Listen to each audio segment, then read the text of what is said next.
Hello दोस्तों, अगर आपके पास इस तरह का सिग्नेचर है और इसको कोई फॉर्म में पेस्ट करना है तो वहाँ पर आप सिंपली जो है आप इस तरह से पेस्ट करते हैं।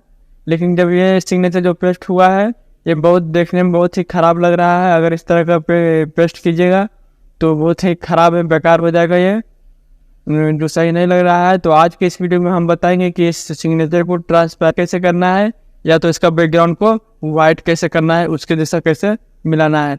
अगर आप सिग्नेचर का जो है बैकग्राउंड को वाइट करना सीख जाइएगा या ट्रांसपेरेंट करना सीख जाइएगा तो आपको जो है फॉर्म में भी काम आएगा, क्योंकि हर कोई फॉर्म भरता है तो उसमें अच्छा सिग्नेचर, अच्छा फ़ोटो रिक्वायर होता है। तो चलिए हम स्टेप बाय स्टेप आप लोग को बताते हैं कि इसका बैकग्राउंड को है वाइट कैसे करना है या तो ट्रांसपेरेंट कैसे करना है। तो बहुत ही सिंपल प्रोसेस है, ज़्यादा कुछ इसमें है नहीं। 3-4 चीज़ें से आप कर सकते हैं। पहला नंबर तो यह है कि आप यहाँ से ब्राइटनेस को भी आगे कर सकते हैं। जैसे कि यहाँ से ब्राइटनेस बढ़ाइए और यहाँ से कंट्रास्ट को भी बढ़ाइए और थोड़ा ब्राइटनेस बढ़ाइए और कंट्रास्ट को बढ़ाइए। तो इस तरह से भी आप कर सकते हैं। जहाँ रह गया है वहाँ से ब्रश टूल को सेलेक्ट कीजिए, यहाँ से कलर को जो है वाइट ले लीजिए और यहाँ से इस तरह से इसका जो है ओपेसिटी को बढ़ा के जहाँ छूट गया वहाँ इस तरह से पेंट कर दीजिए। चलिए हम दूसरा स्टेप बताते हैं। पहले इसको वापस कर लिए। दूसरा है कि आप Ctrl+M सेलेक्ट कीजिए कीबोर्ड से, या तो यहाँ से इमेज पर जाइए, एडजस्टमेंट में जाइए और यहाँ से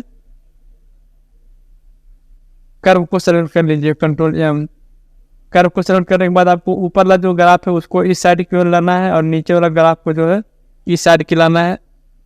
और ऊपर वाला ग्राफ को जब तक उस साइड लेते आइए तब तक ये वाइट नहीं हो रहा है। देख सकते हैं ये वाइट हो रहा है,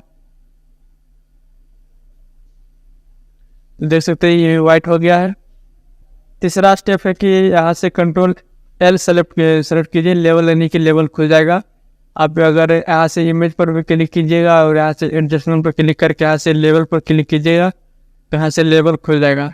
लेवल खुलने के बाद आपको यहाँ से देखिएगा एक टूल मिल जाएगा, पॉइंटर टूल। इसको पॉइंटर पर क्लिक करना है, आपको जिस एरिया को वाइट करना है उस एरिया पर सिंपली क्लिक कर दीजिए। तो देखिए इस तरह से ये वाइट हो गया है। और थोड़ा बहुत अब एडजस्टमेंट से इसको सही कर लीजिए।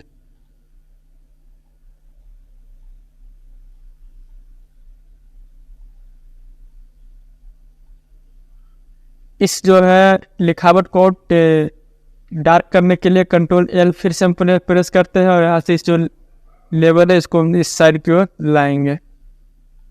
इस एरिया में थोड़ा उतर गया तो हम यहाँ से ब्रश टूल सेलेक्ट करेंगे और यहाँ से वाइट कलर को सेलेक्ट करके इसको हमें इस तरह से पेंट कर देंगे।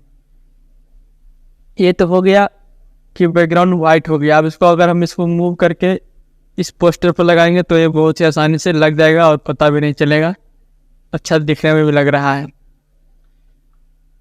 लेकिन अगर ये जो है पेपर का कलर, अगर पीछे का जो कलर है वो अगर दूसरा कोई कलर है, मान के चलिए हम यहाँ से कर देते हैं इसको रेड। पेपर का कलर जो है रेड कर दिए हैं और फ्रंट का कलर जो है हम वो वाइट कर दिए हैं। अब इसमें जो है ये हम पेस्ट करेंगे तो देखिए ये बहुत ही बेकार लग रहा है। तो इसको आप पेस्ट करने के लिए हम इसको जो है ट्रांसपेरेंट बनाना होगा। ट्रांसपेरेंट बनाने के लिए तो सबसे पहले यहाँ जो बैकग्राउंड लॉक किया हुआ है इसको पहले अनलॉक कर लेंगे।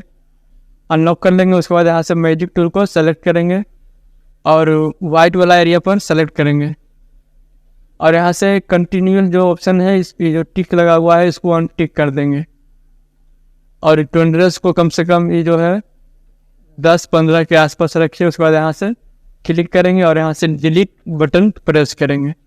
उसके बाद इस सिलेक्शन को हटाने के लिए Ctrl+D प्रेस करेंगे। ये सिलेक्शन हट गया है और फिर यहाँ से मूव टूल पर क्लिक करके हम इसको आसानी से मूव कर सकते हैं।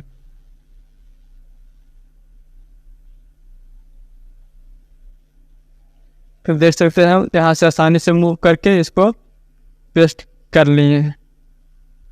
Ctrl+I करेंगे, इसका कलर जो थोड़ा चेंज हो जाएगा। तो देख सकते हैं इस तरह से ट्रांसपेरेंट कलर को हम सेलेक्ट कर लिए।